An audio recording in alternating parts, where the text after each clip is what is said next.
aujourd'hui au détour d'un livre vous présente L'Odyssée du temps, tome 1, L'œil du temps, d'Arthur C. Clarke, aux éditions Bragelonne. En un instant, une force inconnue a morcelé la Terre en une mosaïque d'époques, de la préhistoire à l'an 2037, un gigantesque puzzle qui résume l'évolution de l'espèce humaine.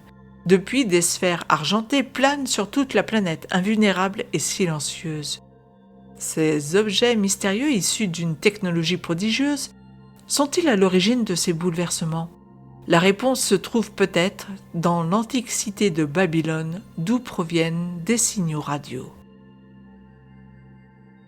Une jeune mère, chaînon de l'évolution entre le singe et l'homme, et son petit se retrouvent après la rencontre avec une sphère dans l'Inde coloniale de 1855 en compagnie d'un hélicoptère des Nations Unies. Dans l'espace, les occupants d'un module spatial voient eux aussi disparaître la Terre d'antan. Son équipage s'échoue au milieu des hommes de Gengis Khan. Des yeux de métal flottent dans l'air et semblent être là pour étudier leur comportement. Ils ne communiquent pas, ne donnent pas d'instructions, se contentent de regarder ce qui va alors se tramer entre ces hommes et femmes du futur et ceux du passé. Si les uns se rangent aux côtés du chef des Huns, les autres préfèrent choisir l'option Alexandre le Grand. Tous se dirigent vers l'ancienne Babylone où l'œil géant de Marduk semble guider la distorsion. L'histoire en sera éternellement changée et Rudyard Kipling, l'auteur du Livre de la Jungle, n'écrira jamais ses romans. Revisiter l'histoire, le changement temporel, nombre d'écrivains de science-fiction s'y sont collés. Ici, Arthur C. Clarke choisit la distorsion pour mélanger diverses époques sur une terre ravagée par le changement. La confrontation entre ces différents mondes et civilisations va tout remettre en cause.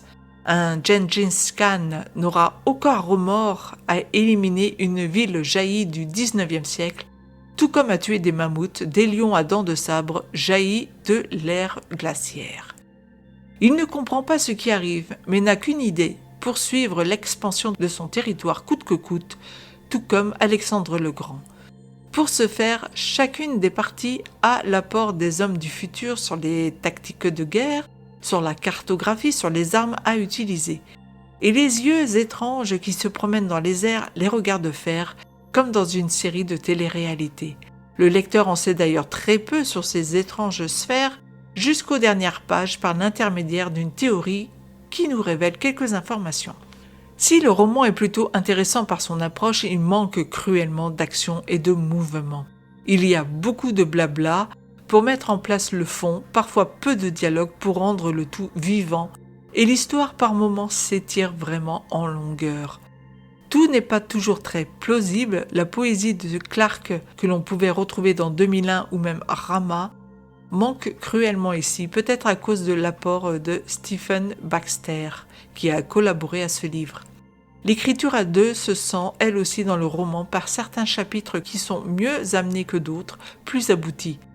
L'idée de confronter deux chefs de guerre tels qu'Alexandre le Grand et Gengis Khan est bien trouvée, même si la bataille entre leurs armées se déroule finalement assez vite, sans que les deux hommes aient eu à se confronter directement, ce qui aurait été justement le point le plus intéressant du roman.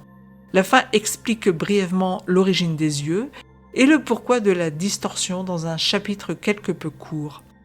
Un roman en demi-teinte, pas tout à fait mauvais, mais pas tout à fait bon non plus.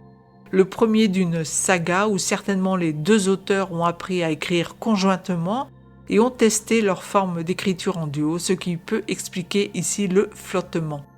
À voir donc si cela se poursuit avec les tomes suivants. Pour ma part, j'ai mis donc à ce livre la note de 3 sur 5.